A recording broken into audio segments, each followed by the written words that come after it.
السلام علیکم ناظرین، میں ہوں عرفان ہاشمی اور آپ کو پروگرام دو ٹوک میں لندن سے خوش آمدید کہتا ہوں، اور اسلام آباد سے ہمارے ساتھ موجود ہیں ابراہیم رائے صاحب۔ رائے صاحب السلام علیکم۔ وعلیکم السلام۔ رائے صاحب، تین خبروں پر تفصیل سے ہم بات کریں گے۔ پہلی خبر، عمران خان نے توہین الیکشن کمیشن کے معاملے کو اسلام آباد ہائی کورٹ کی بجائے لاہور ہائی کورٹ میں چیلنج کر دیا ہے، اور اب عمران خان نے کون سی قانونی حکمت عملی اپنائی اور کیا عمران خان کو ریلیف ملے گا، اس پر تفصیل سے ہم بات کریں گے آج کی اس نشست کے اندر۔ اور پھر عمران خان کے مقابلے میں اب نون لیگ کون سا بیانیہ بنا رہی ہے۔ ایک ماہ سے زائد ہو گیا نواز شریف کو پاکستان آئے، اینٹی اسٹیبلشمنٹ بیانیہ انہوں نے دفن کیا، لیکن اب دوبارہ سے پاکستان کی اسٹیبلشمنٹ کو پکارا۔ 93 99 میں کیوں نکالا گردان جو ہے وہ دوبارہ سے ہم نواز شریف سے سن رہے ہیں۔ مجھے کیوں نکالا کے بعد مجھے کس نے نکالا، اس میں ایک ایڈیشن دیکھنے میں ملا، اور اب ان کا مخاطب کون ہے، اور کیا پاکستان کی اسٹیبلشمنٹ ان کے اس نئے بیانیے کو قبول کرے گی یا پھر ابھی سب اچھے کی امید نہیں ہے۔ اس کی تفصیل بھی شامل کریں گے آج کی اس نشست کے اندر۔ اور چوتھی بار سلیکٹ ہو کر آئے تو عوام مانیں گے نہ میں مانوں گا، یہ بلاول نے یہ بات کہی ہے۔ کس قسم کے اشارے مل رہے ہیں، اور پھر کابینہ 190 ملین پاؤنڈ اسکینڈل کے اندر 3 لوگوں کو شامل کیا گیا، وہاں سے بھی کیا خبر آئی ہے، اس کی تفصیل بھی شامل کریں گے۔ اور رائے صاحب، پھر ہم نے جو اس وقت پاکستان کے اندر سچویشن بنی ہوئی ہے کنونشنز کی، پی ٹی آئی کنونشن کرے تو گرفتاریاں، مریم کنونشن کرے تو باقاعدہ طور پر پروٹوکول دیا جاتا ہے، لیکن اس کے باوجود عوام کی ایک مایوس کن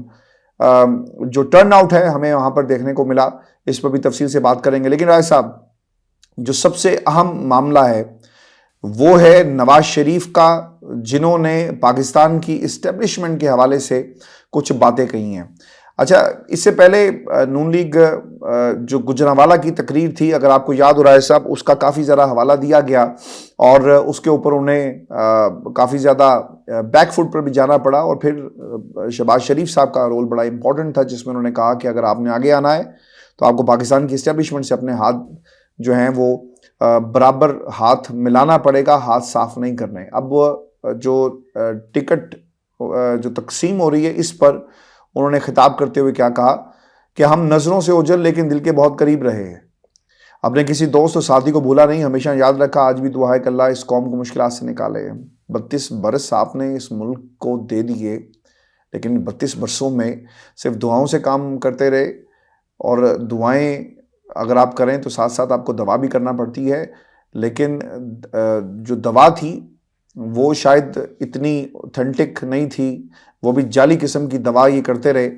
دیتے رہے، جس سے پاکستان کی معیشت جو ہے اس وقت وینٹیلیٹر پر چلی گئی ہے۔ رائے صاحب، قوم نے پچھلے 4 سال بہت مشکل دور دیکھا، ہمارے دور میں معیشت بہتر اور ترقی عروج پر تھی، کہاں تھی یہ مجھے نہیں پتا، صرف نواز شریف صاحب کو پتا ہے اور ان کی جماعت کو پتا ہے۔ ہمارے دور میں حلیات سے معاشرہ آگے بڑھ رہا تھا، لیکن کچھ کردار ایسے آئے جنہوں نے دوڑتے پاکستان کو ٹھپ کر کے رکھ دیا۔ قوم ادراک کرے، معاشی بے نظمی 2019 سے شروع ہوئی، 2022 تک ملک میں ہر چیز کا بھٹا جو ہے وہ بیٹھ گیا۔ 2013 سے 17 تک ہمارے دور میں ملک ترقی کر رہا تھا، اچھے بھلے لوگوں کو نکال کر ملک اناڑی کے حوالے کیا گیا۔ 2017 میں باتیں شروع ہو گئی تھی، اگلی مدت بھی نون لیگ جیت رہی تھی، مجھے کہا گیا تھا کہ کہیں کہہ دیں لوڈ شیڈنگ 6 ماہ میں ختم کر دیں گے، میں نے جواب دیا کہ 6 ماہ میں لوڈ شیڈنگ ختم نہیں ہو سکتی، کیسے کہہ دوں؟ میں نے کہا کہ کوئی ایسی بات نہیں کروں گا جیسے ساکھ خراب ہو۔ بھائی، ساکھ کی بات کر رہے ہو، پاکستان کی ساکھ کا بھی خیال کرو، تم تو وہ لوگ تھے جنہوں نے ریاست پر سیاست کو قربان کیا، آج تمہیں ساکھ یاد آ گئی۔ 73 93 اور 99 میں مجھے کیوں نکالا، اور پھر کس نے نکالا، اس میں ایک ایڈیشن ہو گیا۔ کارگل لڑائی نہیں ہونی چاہیے تھی، کیا اس لیے نکالا گیا؟ ڈاکٹر صاحب، مجھے اور پاکستان کی عوام کو یہ سمجھائیں کہ نواز شریف صاحب کا مسئلہ لوڈ شیڈنگ ہے، نواز شریف کا مسئلہ پاکستان کی عوام ہے، یا نواز شریف کا مسئلہ کرسی ہے، یا پھر نواز شریف کا مسئلہ یہ ہے کہ جتنے بیانیے 40 رکنی کمیٹی کی شکل میں جو فیکٹری آپ نے لگائی تھی، وہ فیکٹری ٹھپ ہو گئی، اور اس فیکٹری سے ایک بیانیہ نہیں بن پایا، اور آج پاکستان کی عوام جو ہے وہ در بدر ہے اور ٹھوکریں کھا رہی ہے، اور آپ کے پاس بیانیہ نہیں، آپ کے پاس ویژن نہیں، آپ کے پاس صرف اور صرف میں، میرا، ہمارا اور ہمارے بچے اور ہمارا خاندان اور ہمارا انتقام، اس سے زیادہ سیاست آگے نہیں بڑھتی۔ اینٹی اسٹیبلشمنٹ بیانیہ کامیاب ہوگا؟ صاحب، اس اسٹیبلشمنٹ سے نواز شریف صاحب کی صلح یا پچھلی اسٹیبلشمنٹ سے لڑائی، یہ ماجرا کیا ہے؟ اس سے پردہ اٹھائیں اور بتائیں ہمیں کہ یہ پرانی اسٹیبلشمنٹ اور اس نئی اسٹیبلشمنٹ سے کیا اس اسٹیبلشمنٹ کو قبول ہوگا اس لڑائی کا جس طرح سے آغاز کیا گیا ہے 93 اور 99 کا نام لے کر؟ دیکھیں ہاشمی صاحب، پہلے تو دو بڑی تکلیف دہ نوعیت کی ویڈیوز، ان کے متعلق بات کرنا بھی بڑا ضروری ہے۔ ان میں سے ایک ویڈیو کا تعلق چیف جسٹس فائز عیسیٰ صاحب سے بھی ہے، کیونکہ چیف جسٹس فائز عیسیٰ صاحب کو جب عمران خان صاحب نے اور پی ٹی آئی نے ایک خط لکھا تھا کہ پی ٹی آئی کے لوگوں کو اغوا کیا جا رہا ہے، پی ٹی آئی کے ورکرز کنونشنز پر کریک ڈاؤن کیا جا رہا ہے، اور ہائی کورٹس کے احکامات کے باوجود جب پی ٹی آئی کے رہنماؤں کو رہا کیا جاتا ہے تو انہیں دوبارہ اغوا کر لیا جاتا ہے۔ اس کے جواب میں جسٹس فائز عیسیٰ صاحب نے ایک ایسا تنزیہ اعلامیہ جاری کیا تھا جس میں الٹا تحریک انصاف پر تنقید کی کوشش کی گئی، اور یہ کہا گیا کہ جسٹس فائز عیسیٰ چیف جسٹس کے طور پر اپنی آئینی ذمہ داریوں سے آگاہ ہیں۔ تو چیف جسٹس صاحب کو یہ خبر ہو کہ آج کے دن میں آپ کی ایک ماتحت عدالت نے اسد قیصر کو ایک مرتبہ پھر رہا کیا، یہ اسد قیصر کی تیسری مرتبہ رہائی ہے، اور اسد قیصر کو اس کے بعد تیسری مرتبہ آپ کی ماتحت عدلیہ کے فیصلے کے باوجود، یعنی رہائی کے فیصلے کے باوجود تیسری مرتبہ اغوا کر لیا گیا، اور انہیں صرف اس لیے اغوا کیا گیا کہ وہ تحریک انصاف میں دوبارہ سے ایک فعال کردار ادا کرنا شروع ہو گئے تھے۔ تو چیف جسٹس صاحب، کہاں ہے آپ کی آئینی ذمہ داریوں کا ادراک جس کے متعلق آپ نے کہا کہ اچھے طریقے سے مجھے بطور چیف جسٹس اپنی آئینی ذمہ داریوں کے متعلق پتہ ہے؟ اب آ جائیں ایک اور تکلیف دہ ویڈیو جو کہ عمران خان صاحب یا تحریک انصاف کے رہنماؤں کے لیے نہیں ہے، بلکہ یہ ایک بہت بڑا سانحہ ہو گیا ہے، اور یہ سانحہ ہوا ہے مریم نواز کے ساتھ، کیونکہ مریم نواز جو کہ ویڈیوز بنانے کی ماہر ہیں، ان کے ساتھ 3 دن کے اندر یہ دوسرا بڑا سانحہ ہوا ہے۔ ایک سانحہ تو ان کے ساتھ اس وقت ہوا جب اسلام آباد ہائی کورٹ میں انہیں اپنی جعلی ویڈیوز جو کہ انہوں نے جج صاحبان کی بنا رکھی تھی، خاص طور پر مرحوم جج ارشد ملک کی، اس کے اوپر انہیں سرنڈر کرنا پڑا۔ ان کی ویڈیوز پر جتنی محنت کی گئی وہ ساری ضائع ہو گئی۔ لیکن دوسرا سانحہ آج کے دن میں مریم نواز کے ساتھ ہوا ہے،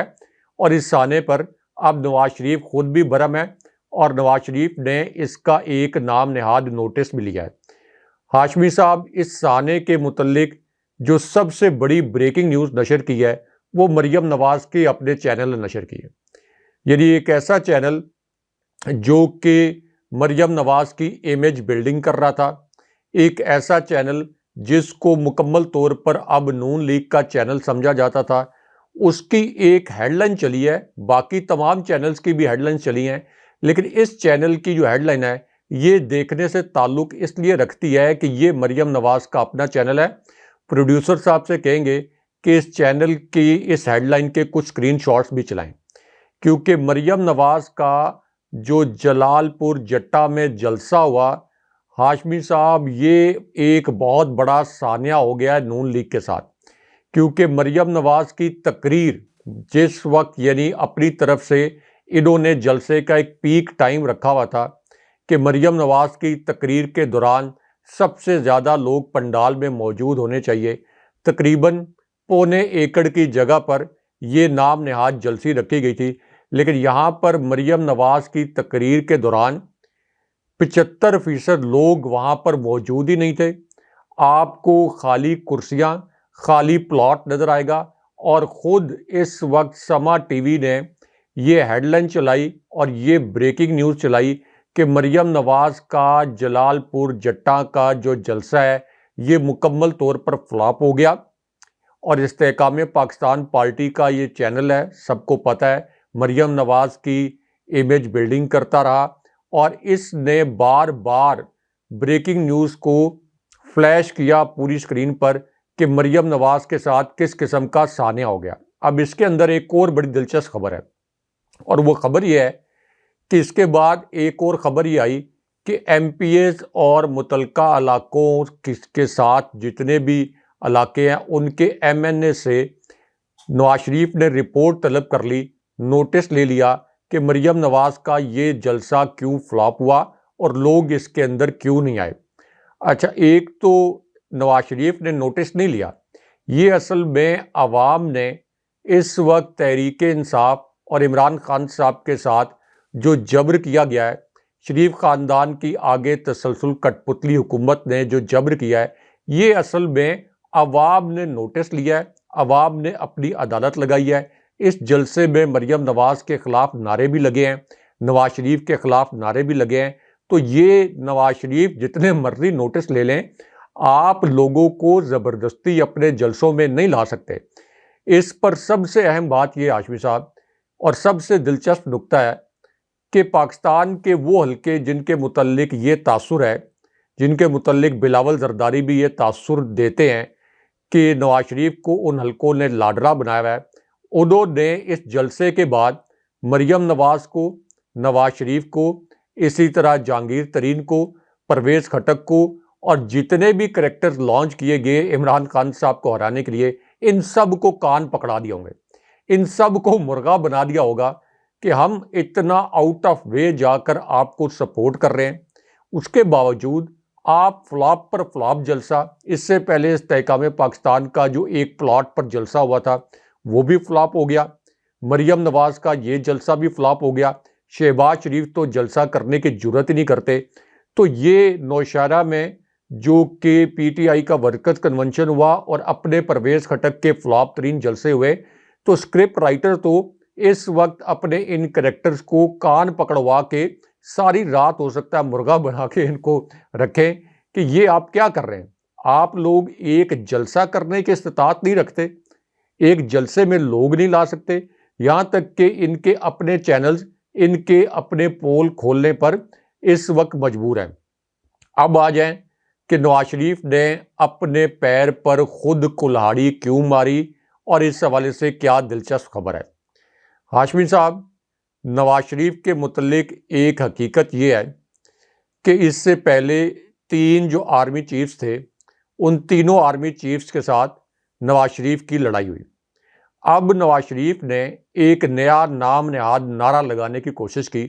اور اس نعرے کے اندر انہوں نے یہ تاثر دیا اور یہ الفاظ بولے کہ ملک کو ان حالات تک پہنچانے والوں کا احتساب ہونا چاہیے۔ بالکل درست، نواز شریف کی سیاسی بصیرت کو سلام۔ وہ یہ کہہ رہے ہیں کہ ملک کو ان حالات میں، یعنی تباہ شدہ حالات میں لانے والوں کا احتساب ہونا چاہیے۔ ان کی بغل میں شہباز شریف بیٹھے ہوئے تھے، سب سے پہلے ان کو چاہیے تھا کہ سیاسی طور پر شہباز شریف کی گردن دبوچ لیتے، کیونکہ عمران خان صاحب کی حکومت جب رجیم چینج آپریشن کے تحت گرائی گئی تھی تو اس وقت پاکستان کا گروتھ ریٹ پچھلے 20 سال کا بہترین گروتھ ریٹ تھا 5.97%۔ شہباز شریف کی حکومت رہی 16 ماہ کے بعد پاکستان کا گروتھ ریٹ آ گیا 0.2% پہ، یعنی 0.2% پہ یہ گروتھ ریٹ آ گیا۔ صبح سے شام تک اگر 5 سال بھی محنت کر کے کوئی گروتھ ریٹ کو گرانے کی کوشش کرے تو وہ 6% سے 3% پر تو آ سکتا ہے، لیکن 6% سے 0.2% پر نہیں آ سکتا۔ اس سے آپ اس تباہی کا اندازہ لگائیں جو اسحاق ڈار اور شہباز شریف نے پاکستان کی معیشت پر اور پاکستانی عوام پر برپا کی۔ تو اس کا مطلب ایک تو یہ ہے کہ پاکستان کے اس وقت تباہ شدہ جو حالات ہیں ان کی ذمہ داری براہ راست نواز شریف پر ہے، دوسرا شہباز شریف پر ہے۔ دوسرا یہ کہ وہ یہ تاثر دے رہے ہیں کہ جناب باجوہ اس تباہی کے ذمہ دار ہیں، کچھ جج صاحبان کے اوپر بھی وہ اسی طرح کے الزامات لگاتے ہیں، لیکن جناب باجوہ کے متعلق اگر وہ احتساب کی بات کر رہے ہیں، یہ جو نام نہاد اینٹی اسٹیبلشمنٹ بیانیہ بنانے کی بات کر رہے ہیں، تو ان کی 16 ماہ حکومت رہی، بلاول زرداری ان کے اتحادی تھے، پی ڈی ایم کی 13 جماعتیں تھیں، فضل الرحمان کو یہ اینٹی اسٹیبلشمنٹ ٹول کے طور پر استعمال کرتے رہے ان کے دینی مدارس کے بچوں کو۔ تو 16 ماہ میں انہوں نے جناب باجوہ کا احتساب کیوں نہیں کیا؟ چلیں اس سے پہلے نہیں کیا، نومبر 2022 جب جناب باجوہ ریٹائر ہو گئے تھے، اس کے بعد بھی 10 ماہ تک ان کی حکومت رہی. تو 10 ماہ میں جناب باجوہ کا احتساب کیوں نہیں کیا؟ اس وجہ سے نہیں کیا کہ جناب باجوہ ان کو اقتدار میں لے کے آئے. جناب باجوہ نے ہی ایک ڈیل کی ان کے ساتھ جس کی وجہ سے یہ اقتدار میں آئے. تو یہ ایک نام نہاد یہاں پر نواز شریف بیانیہ بنانے کی کوشش کر رہے ہیں. لیکن یہاں ایک اور دلچسپ خبر جو کہ لانچ کروائی گئی ہے پاکستان کی ایک بہت بڑے اخبار میں، کوئکلی اس کا ذکر کرنا بھی ضروری ہے کیونکہ اس خبر کا دوسرا حصہ آیا ہے بڑی تفصیل کے ساتھ، جس میں عمران خان صاحب، تینوں مسلح افواج کے سربراہان اور اسی طرح جو سائفر کا معاملہ ہے اس کا ذکر کیا گیا، اور عمران خان صاحب اس خبر میں 100% سچے ثابت ہو گئے. یہ خبر تو اصل میں لانچ اس لیے کروائی گئی تھی کہ عمران خان صاحب کو جھوٹا ثابت کیا جائے، لیکن اس کے اندر ایک نقطہ ایسا نکل آیا کہ عمران خان صاحب کا موقف 100% سچ ثابت ہو گیا. اب اس خبر میں یہ کہا گیا کہ سائفر کیس کے معاملے پر ایک تقریب جس میں تینوں مسلح افواج کے سربراہان شریک تھے، یعنی پاک بحریہ کے سربراہ، پاک فضائیہ کے سربراہ اور آرمی چیف یعنی سابق army chief general retired Qamar Javed Bajwa جب وہ آرمی چیف تھے تو وہ بھی شریک تھے. کامرہ میں یہ تقریب ہوئی اور اس تقریب میں جنرل باجوہ نے عمران خان صاحب کو سائفر کی حساسیت کے معاملے پر آگاہ کیا. اب یہ جو خبر ہے جو کہ پاکستان کے سب سے بڑے اخبار میں شائع کی گئی ہے، جنرل باجوہ نے یہ خبر لانچ کروائی، تو اس سے تو یہ ثابت ہو گیا کہ سائفر بہت ہی حساس نوعیت کا ڈاکومنٹ تھا. اسی وجہ سے تینوں مسلح افواج کے سربراہان کی موجودگی میں جناب باجوہ نے بطور آرمی چیف عمران خان صاحب کو اس سائفر کی حساسیت سے آگاہ کرنے کی کوشش کی. اگر یہ سائفر حساس نہ ہوتا تو پھر جناب باجوہ اس کی حساسیت کے متعلق آگاہ کرنے کی کوشش کیوں کرتے؟ کیونکہ اس خبر میں یہ الفاظ استعمال کیے گئے. تو اس کا مطلب تو یہ ہے کہ عمران خان صاحب کا یہ موقف 100% درست ثابت ہو گیا ہے کہ سائفر جو ہے وہ پاکستان کے اندرونی معاملات میں نہ صرف یہ کہ ناقابل قبول مداخلت تھی بلکہ ایک بڑی گھناؤنی نوعیت کی سازش بھی تھی. تو اب نواز شریف جو کہ اسٹیبلشمنٹ کے متعلق اس طرح کے بیانات دے رہے ہیں، اصل میں ایک طرح سے تو موجودہ اسٹیبلشمنٹ کو بھی یہ پیغامات دے رہے ہیں کہ ڈو مور فار می، کہ جو کچھ آپ کر رہے ہیں اس سے تو میں الیکشن نہیں جیت سکتا، کیونکہ تحریک انصاف کی مقبولیت بڑھ رہی ہے. عمران خان صاحب کو جیل کے اندر رکھنے کے باوجود ایک تازہ ترین سروے، بڑا مزے کا سروے آیا ہے، میں آگے جا کر پھر اس کو کہیں یہ سکپ نہ ہو جائے، ایک اور بڑا مزے کا سروے آیا ہے میرے شہر سے. اسلام آباد میں قومی اسمبلی کی 3 نشستیں ہاشمی صاحب، یہ تینوں نشستیں 2018 کے انتخابات میں یہ جیت لی تھیں تحریک انصاف نے. اسلام آباد کی تینوں نشستیں یعنی کلین سویپ کر لیا تھا. اس میں ایک نشست جو ہے وہ اسد عمر نے، جن کا اس سے پہلے آپ یہ کہہ لیں کہ عوامی سیاست کا کوئی تجربہ نہیں تھا، لیکن صرف تحریک انصاف کا ٹکٹ ملنے کی وجہ سے وہ یہ نشست جیت گئے تھے. اب ان تینوں نشستوں کے اوپر ایک تازہ ترین سروے کیا گیا ہے اور اس سروے میں یہ بتایا گیا ہے کہ تحریک انصاف کو اسلام آباد سے 46% ووٹ ملیں گے، نون لیگ کو 21% ووٹ ملیں گے، اور باقی پیپلز پارٹی اور جو دیگر جماعتیں اور آزاد امیدوار ہیں ان سب کو ملا کر کوئی 33 یا 31% جو ووٹ ملیں گے. یعنی نون لیگ سے 2.5 گنا ووٹ جو ہیں وہ اسلام آباد کی تینوں نشستوں کے اوپر تحریک انصاف لے لے گی. تو آپ اندازہ کر لیں کہ اسلام آباد جہاں پر دھاندلی کا مرکز بنایا گیا ہے وہاں بھی اس وقت تحریک انصاف کلین سویپ کر رہی ہے. تو اس وجہ سے یہ نواز شریف اس وقت موجودہ اسٹیبلشمنٹ کو، پرانی اسٹیبلشمنٹ کو اشاروں کنایوں میں دھمکیاں دے کر یا ان کو نام نہاد دھمکیاں دے کر موجودہ اسٹیبلشمنٹ کو یہ پیغام دے رہے ہیں کہ آپ ہمارے لیے بہت کچھ کر تو رہے ہیں لیکن یہ بھی انف نہیں ہے، آپ کوئی اور ایسا کام کریں جس کی وجہ سے تحریک انصاف کالعدم ہو جائے،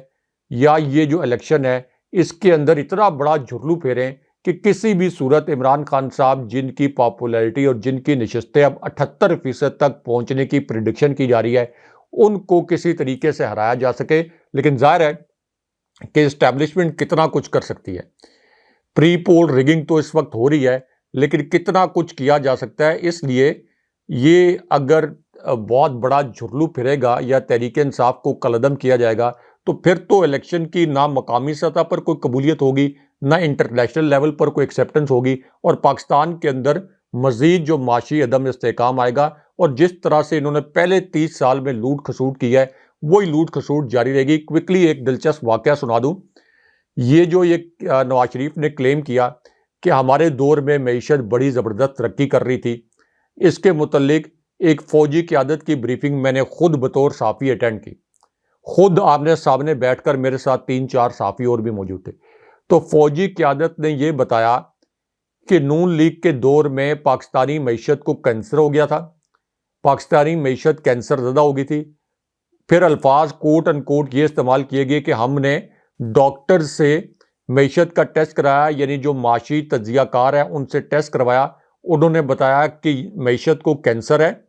لیکن اسے اسحاق ڈار اور نواز شریف جو ہیں یہ پیناڈول کی گولیاں دے رہے تھے، اس وجہ سے معیشت تباہ و برباد ہو گئی۔ اور ہاشمی صاحب اسی وجہ سے پھر عمران خان صاحب کو اپنی کمٹمنٹ جو انہوں نے کی تھی کہ میں کبھی IMF کے پاس نہیں جاؤں گا، لیکن ریاست کو بچانے کے لیے ان کو IMF کے پاس جانا پڑا تھا حکومت سنبھالنے کے فوراً بعد۔ اگر ان کے دور میں اکانومی اچھی ہوتی تو عمران خان صاحب کو کیوں IMF کے پاس جانا پڑتا؟ تو انہوں نے تو پاکستان کے فارن ریزرو بھی ڈبو دیے، انہوں نے پاکستان کے جو تجارتی خسارہ تھا وہ بھی ریکارڈ سطح پر پہنچا دیا، سرکولر ڈیٹ جو ہے وہ دوبارہ ریکارڈ سطح پر پہنچا دیا۔ تو انہوں نے تو ہر طریقے سے معیشت کو تباہ و برباد کیا ہر دور میں۔ تو یہ سمجھتے ہیں کہ لوگ کوئی بھیڑ بکریاں ان میں شعور نہیں ہے، لیکن اس مرتبہ نواز شریف جتنے مرضی ڈرامے کر لیں، اس مرتبہ نواز شریف کا کوئی کسی قسم کا ڈرامہ جو ہے وہ کامیاب نہیں ہونے والا، اور اس کا ٹریلر ہم نے جلال پور چٹا میں دیکھ لیا۔ صاحب، بلاول زرداری صاحب کا سافٹ ویئر اپڈیٹ نہیں ہو سکتا، اور بلاول کو یہ بات بخوبی معلوم ہے کہ ایسے میں جب پاکستان تحریک انصاف کے ساتھ آپ نے ہر قسم کا انتقام لے لیا تو PTI کے ساتھ ساتھ پیپلز پارٹی کے ساتھ انتقام نہیں لیا جا سکتا۔ ان کے لوگوں کے ناموں کو آپ شاید بلیک لسٹ کر دیں، لوگوں کو توڑ لیں، لیکن شاید تمام سیاسی جمہوری قوتوں کو آپ راندہ درگاہ نہیں کر سکتے۔ اسی لیے وہ بار بار کیا کہہ رہے ہیں، وہ تنقید کر رہے ہیں نواز شریف کے اوپر، اور وہ یہ کہتے ہیں کہ میاں صاحب چوتھی بار بھی سلیکٹ ہو کر آئے تو نہ عوام مانے گی نہ میں مانوں گا۔ اس کا مطلب یہ ہوا کہ ایک پیغام دے دیا گیا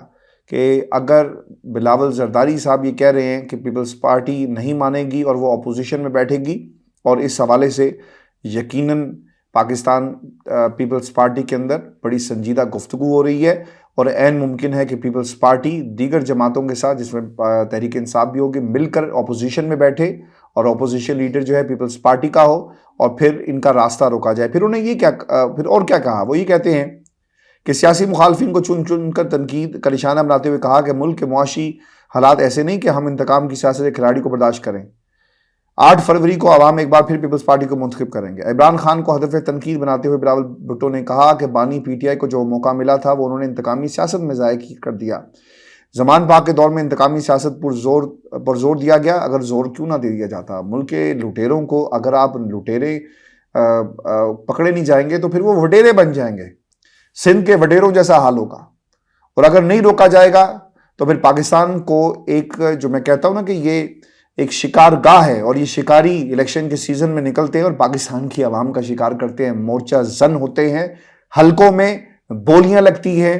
کون ہوگا شکاری کس حلقے میں، اس بات کا انتخاب جو کیا جاتا ہے۔ پاکستان میں جمہوریت نام کی کوئی چیز نہیں ہے، صرف ڈرامہ ہے جو ہم ہوتے ہوئے راج صاحب دیکھتے آئے ہیں۔ پھر وہ یہ بھی کہتے ہیں کہ وعدہ نہیں پاکستان کا تھا، مگر جب حکومت میں ہے تو وہی کام کیا جو پہلے ہوتا رہا۔ جب چوریاں کرو گے تو پوچھے بھی نہ کہ چوری کیوں کرتے ہو۔ PTI صرف یہ اختلاف تھا کہ وہ سلیکٹ ہو کر آئے تھے، PTI غلط تھے اور امپائر کی انگلی نے اپنی سیاست کرتے رہے۔ نواز شریف کو آڑے ہاتھوں لیتے ہوئے چیئرمین PTI نے کہا کہ میاں صاحب نے ان سے لڑائی کی جو انہیں اقتدار میں لائے اور 2/3 اکثریت دلوائی۔ دوسری بار میاں صاحب کو لڑائی کی وجہ سے باہر جانا پڑا اور 10 سال آرام کرنا پڑا۔ 2013 میں میاں صاحب پھر انہی سے لڑے جنہوں نے انہیں 2/3 اکثریت دلوائی، اور مجھے کیوں نکالا کہتے کہتے وہ نواز شریف لندن کے ایون فیلڈ پہنچے اور وہاں سے انقلاب لانے لگے۔ میاں صاحب کا ایک بار پھر انہی سے مطالبہ ہے کہ 2/3 اکثریت دلوائی جائے۔ جو 3 بار وزیر اعظم بن کر فیل رہا وہ چوتھی بار کیا تیر مارے گا؟ ہمیں پتہ ہے کہ میاں صاحب چوتھی بار آ کر کیا کریں گے۔ میاں صاحب پھر انہی سے پنگا لیں گے جو انہیں 2/3 اکثریت دلوائیں گے۔ میاں صاحب ووٹ کی عزت کی سیاست کریں, ووٹ کی بے عزتی چھوڑیں. میاں صاحب 3 بار سلیکٹ ہوئے, چوتھی بار تو الیکٹ ہو کر آ جائیں, ایک بار منتخب ہو کر آ جائیں, میں مانوں گا, عوام بھی مانیں گے. میاں صاحب چوتھی بار بھی سلیکٹ ہو کر آنا چاہتے ہیں تو سو بسم اللہ, چوتھی بار بھی سلیکٹ ہو کر آئے تو نہ عوام مانے گی نہ میں مانوں گا. میں عوام کے ساتھ کھڑا ہوں اور ہر سلیکٹڈ کا مقابلہ کروں گا. ویسے خاندان کے اندر بھی نا سلیکشن ہوتی ہے, اور مروثیت کی سلیکشن کی جو اعلیٰ اقسام میں سے اور اعلیٰ جو ایگزامپلز ہیں اس میں سے سب سے بہترین ایگزامپل بلاول زرداری کی ہے, جس کا بھٹو خاندان سے کوئی تعلق نہیں ہے. ماں بھٹو ضرور تھی لیکن باپ زرداری تھا. انہوں نے ماں کا نام بھٹو ماں کے نام سے لیا, باپ کا نام بھی ساتھ لگایا, اور بھٹو زرداری بن کر عوام کو بیوقوف بنانے کا کیا خوب بہترین یہ ایک سلسلہ جو ہے وہ شروع ہو گیا. آپ بیٹے ضرور تھے لیکن بھٹو بن نہیں سکے, اور مروثیت کی ایک آپ اعلیٰ ایگزامپل ہیں. اور اس اعلیٰ ایگزامپل کا آپ نے جب لوگوں پر تنقید کرتے ہیں تو کم از کم اپنے خاندان کے اندر جھانک کر دیکھ لیں. جو بچے کہیں کہ میں بہن کو چترال سے الیکشن لڑاؤں گا, مروثیت کی سلیکشن کیسے ہوتی ہے یہ قوم بخوبی جانتی ہے. رائے صاحب, یور ٹیک آن دس. دیکھیں ہاشمی صاحب, یہ اصل میں 2 ہارے ہوئے جو لشکر کے کمانڈر ہیں, 2 ہارے ہوئے لشکروں کے کمانڈرز نے عمران خان صاحب پر حملہ پلان کیا, لیکن اس وقت یہ دونوں ہارے ہوئے لشکروں کے کمانڈر آپس میں لڑ پڑے. ان میں ایک ایسا تیسرا ہارا ہوا لشکر کا کمانڈر بھی ہے جس کی ایک حساس نوعیت کی دستاویز لیک ہوئی,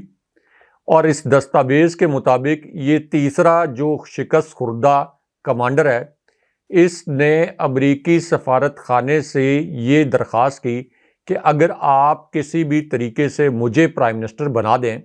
مجھے وزیر اعظم بنا دیں, تو میں اپنے ملک کے مفاد کا نہیں بلکہ آپ کے مفادات کی نگہبانی کروں گا. اب یہ جو 3 ہارے ہوئے لشکر کے کمانڈر جن کو میں شکست خوردہ کمانڈرز کہتا ہوں, ان میں ایک بلاول زرداری ہیں, دوسرے نواز شریف ہیں, اور تیسرے فضل الرحمان ہیں. بلاول زرداری نے ایک ہارے ہوئے لشکر کے کمانڈر کے طور پر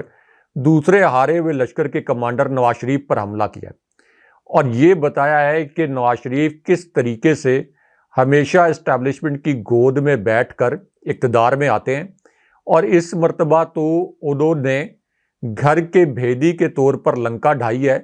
کیونکہ وہ حکومت کا حصہ تھے, شہباز شریف کی حکومت کا حصہ تھے, اور ابھی بھی آپ یہ کہہ لیں کہ غیر رسمی طور پر پی ڈی ایم کا حصہ ہی ہیں. تو بلاول زرداری کو پتہ ہے کہ اس وقت کون سے حلقے نواز شریف کو سلیکٹ کر کے دوبارہ اقتدار میں لانا چاہتے ہیں. اس وجہ سے ان کے الفاظ کوٹ ان کوٹ یہ ہیں کہ 3 مرتبہ نواز شریف تم اقتدار میں پہلے آئے وزیر اعظم بن کر, تو 3 مرتبہ تم نے کون سا تیر مار لیا جو چوتھی مرتبہ کوئی تیر مار لو گے. اس کے بعد بلاول زرداری یہ بھی کہتے ہیں کہ اگر اس مرتبہ تمہیں سلیکٹ کر کے دوبارہ لایا گیا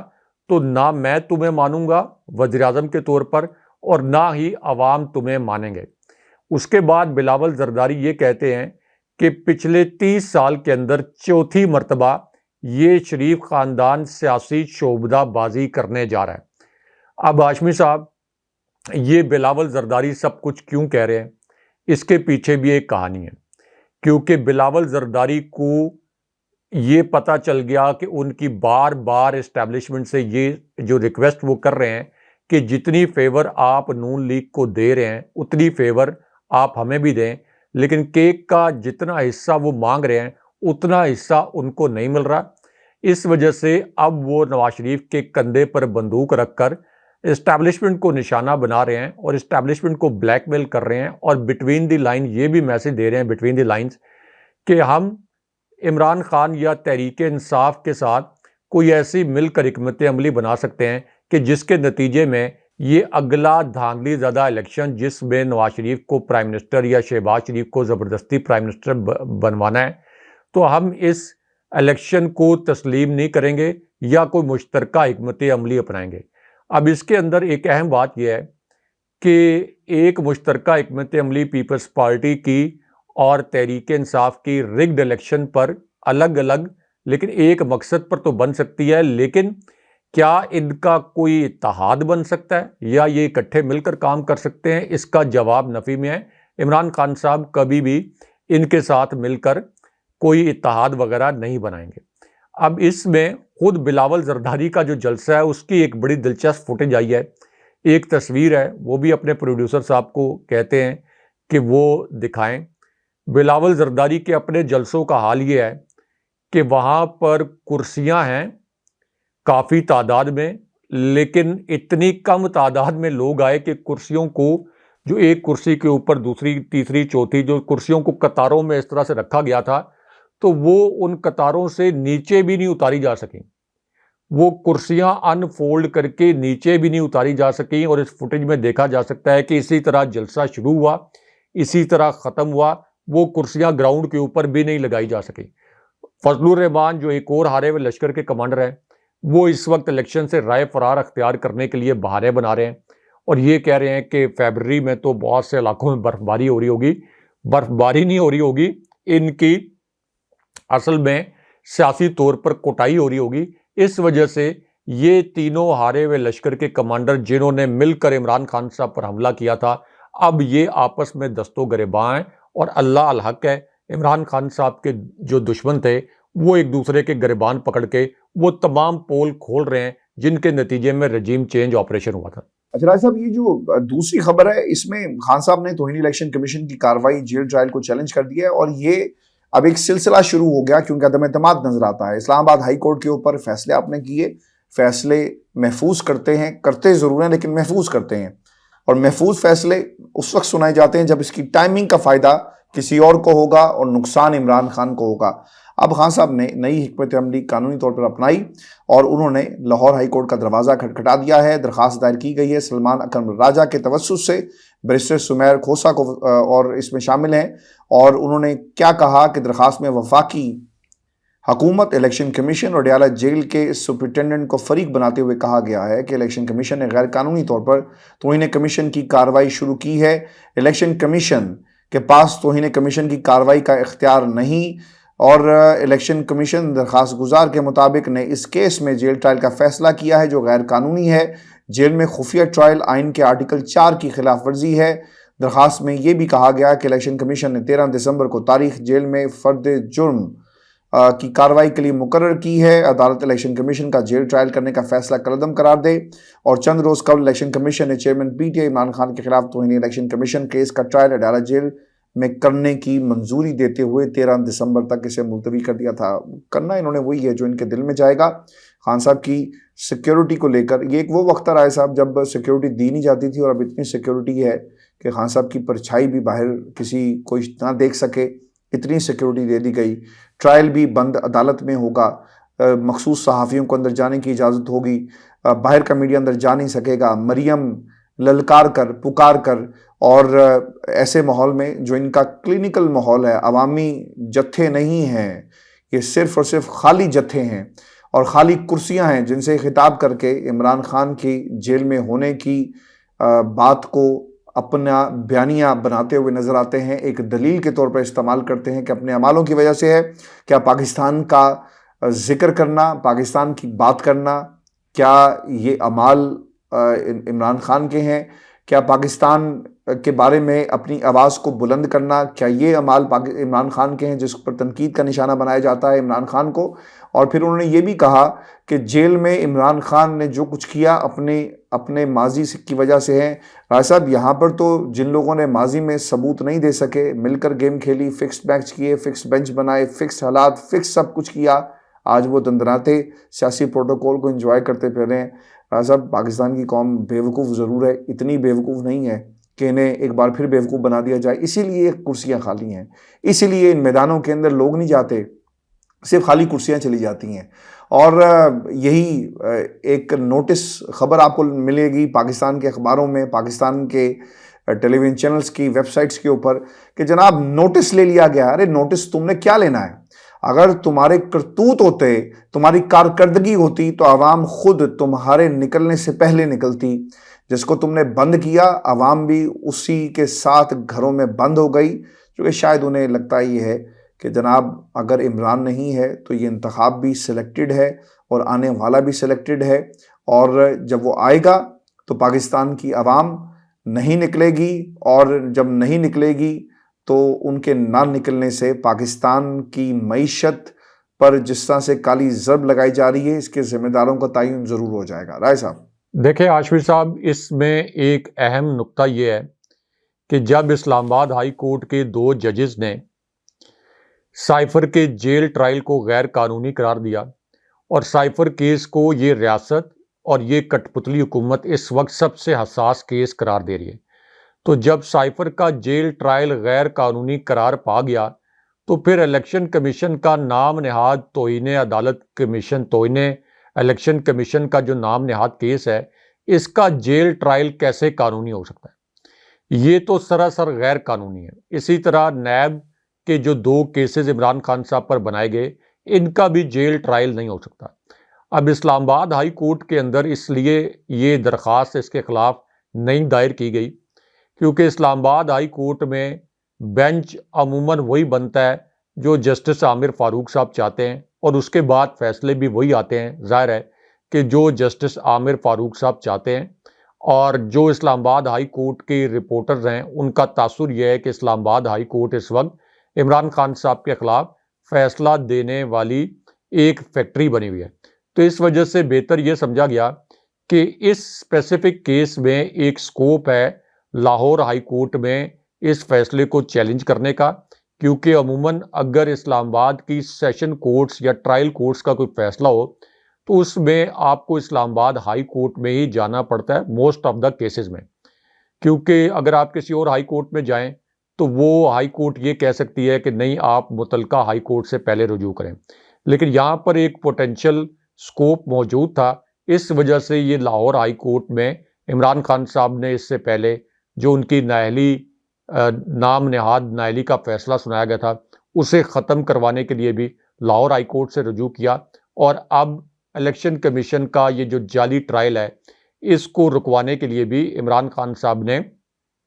لاہور ہائی کورٹ سے رجوع کیا ہے۔ لیکن کیا عمران خان صاحب کے حق میں فیصلہ آئے گا یا کوئی جج عمران خان صاحب کے حق میں فیصلہ کرنے کی جرات کرے گا؟ تو اس کا جواب یہ ہے کہ آپ دیکھ لیں کہ اسلام آباد ہائی کورٹ کے 2 ججز کے فیصلے کو، یعنی جیل ٹرائل کو غیر قانونی قرار دینے کے باوجود سائفر کا کیس کا جیل ٹرائل ہی ہو رہا ہے، تو اس کا مطلب یہ ہے کہ اول تو کوئی جج عمران خان صاحب کے حق میں انصاف پر مبنی فیصلہ دینے کی جرات نہیں کرے گا، اور اگر کوئی جج یہ جرات کرے گا بھی تو اس فیصلے پر عمل درآمد نہیں ہوگا۔ ایک اور دلچسپ خبر طاقتور حلقوں اور نواز شریف کے متعلق ہمارے پاس موجود ہے، لیکن پروگرام کا وقت زیادہ ہو گیا ہے، اگلے پروگرام میں اس کو ڈسکس کریں گے۔ بہت شکریہ رائے صاحب۔ ویورز، یہ آج کا شو تھا ہمارا، اپنے کمنٹس ضرور بھیجیے گا، چینل کو سبسکرائب کرنا مت بھولیں۔ اجازت دیجیے، اللہ نے کے بعد۔ اللہ نے کہا۔